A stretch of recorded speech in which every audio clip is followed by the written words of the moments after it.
Tervehdys, hyvät ystävät. Kaunista syksyn aikaa kaikille ja muutenkin valmistautumista talven tuloon.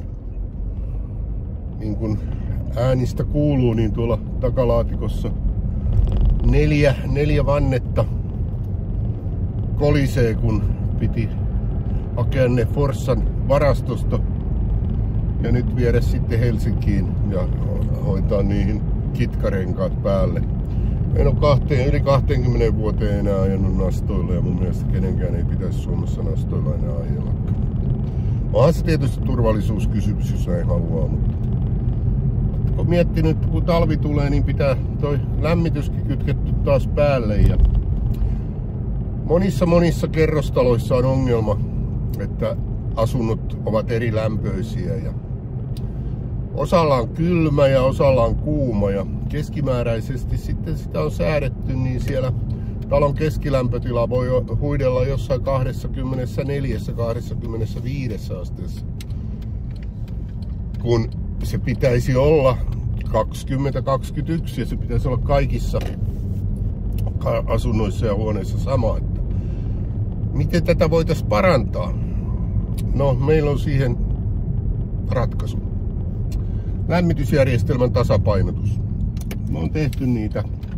Tälläkin hetkellä on menossa 10 tasapainotusta kerrostaloihin. Ja siinä lähdetään liikkeelle siitä, että jokaisessa asunnossa on tasapainotuksen jälkeen samat lämpötilat. Ja linjoissa menee oikeat määrät vettä ja keskilämpötila talossa saadaan sellaiseksi, että voidaan alentaa sitä keskilämpötilaa, jolloin yksi hirveän hyvä seuraus. Taloudellisuus. Eli jos me pudotetaan sieltä keskilämpötilaa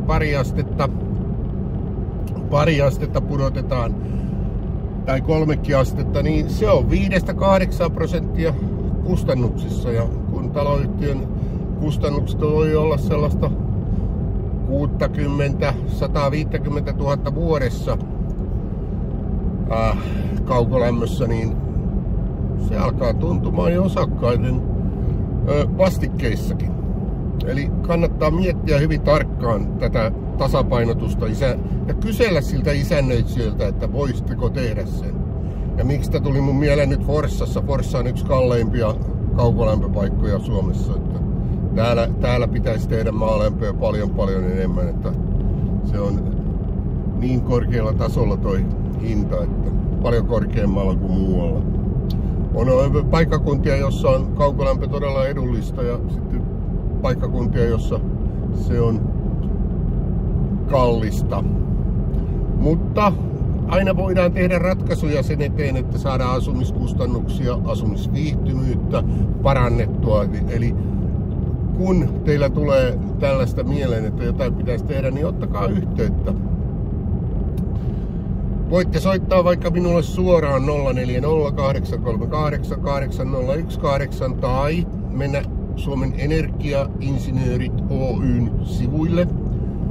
Eli www.energiainsinoorit.fi ja sieltä löytyy sitten yhteystietoja ja sieltä löytyy myös kaikki meidän osaamisesta ja mitä referenssejäkin on tehty. Ja vähän yli 500 talokohdetta, nimenomaan asunto-osakeyhtiö.